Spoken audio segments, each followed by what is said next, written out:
Chaque jour, un film pour entrer dans l'esprit de Noël, qu'il soit au cœur de l'histoire ou simplement en trame de fond. Il y en a pour tous les goûts.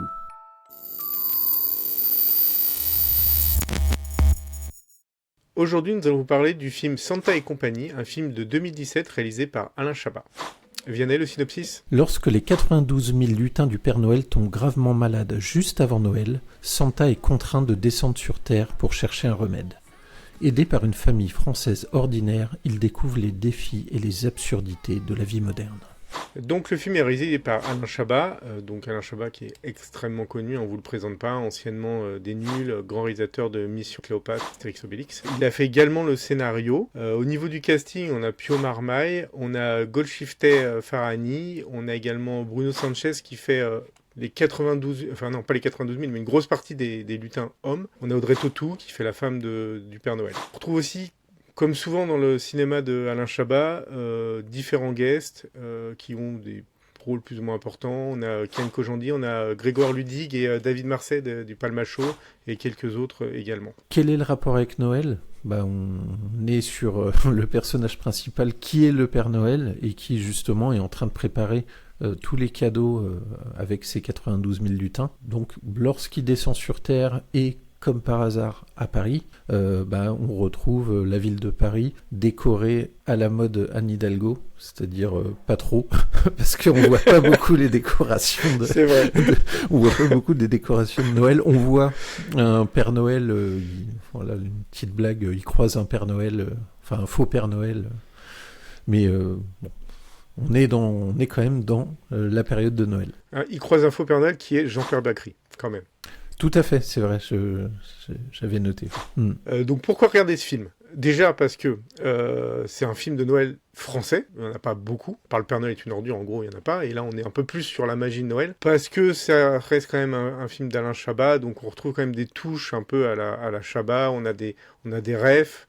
Comme je disais, on a des guests qui sont sympas. Voilà, on est content de voir certaines guests. Les refs, si vous les avez pas, tant pis. Mais il y a certaines références qui sont assez drôles, dont une d'ailleurs sur la Cité de la Peur. Je ne dirais pas laquelle, mais pour ceux qui ont vu, il y en a au moins une sur la Cité de la Peur. Après, on va pas se mentir, le film met un peu de temps à trouver son rythme. Mais on va dire que sur au moins la dernière demi-heure, on est sur un rythme un peu plus soutenu, donc c'est un peu plus fun. Et après, il y a plein de bonnes idées sur la vision du Père Noël. Une de celles que j'ai préférées, c'est le fait que le Père Noël est une vision des enfants assez décalée, c'est-à-dire que le Père Noël, pour lui, les enfants, c'est des personnes sages qui dorment.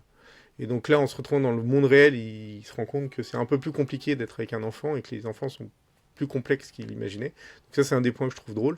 Et après, le côté magique, il a du mal à gérer, d'apporter le côté magique dans un monde réel, il y a des situations qui sont assez drôles.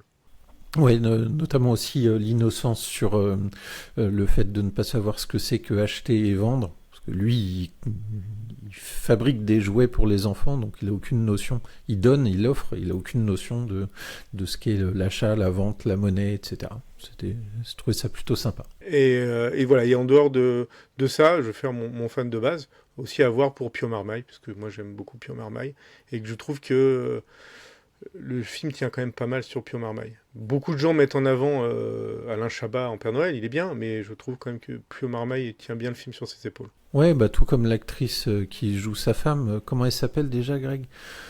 Je l'ai vu aussi tout à l'heure. Golshifteh Farahani, qui est aussi, c'est vrai, très bien dans le film. J'avoue qu'elle est aussi très très bien dans le film. Je pense qu'on a tout dit sur le film. C'est un film sympathique à regarder, effectivement, pour celles et ceux qui aiment Alain Chabat. Effectivement, on sent vraiment la patte d'Alain Chabat. Il est très bien en Père Noël, d'ailleurs. Pas besoin de beaucoup faire de modifications physiques trop importantes pour qu'on le reconnaisse en Père Noël. Alors, ce qui est drôle, c'est juste... ce qui est marrant, par contre, c'est que j'ai trouvé, moi, c'est l'impression que ça m'a donné, j'ai l'impression que c'était Didier en Père Noël. C'est-à-dire que je retrouvais un peu du personnage de Didier, dans les mimiques, dans les visages, des fois, qu'il fait, mais avec le look du Père Noël. Donc, vous avez une espèce de mix entre le Père Noël et Didier. C'est vrai. Je crois qu'on a dit le principal sans trop en dire sur ce film. N'hésitez pas à nous dire ce que vous en pensez. Je pense que le film est disponible sur Netflix, donc plutôt facile à voir si vous voulez le voir. Likez la vidéo, abonnez-vous, allez dormir. Enfin, passez votre fin de journée tranquillement et on se retrouve demain pour un nouveau film. Salut Greg. Salut. Il faut se battre aussi pour les gens qu'on aime. C'était le discours de Miss France l'année dernière, mot pour mot. Abonne-toi à la chaîne pour ne pas manquer les prochaines vidéos.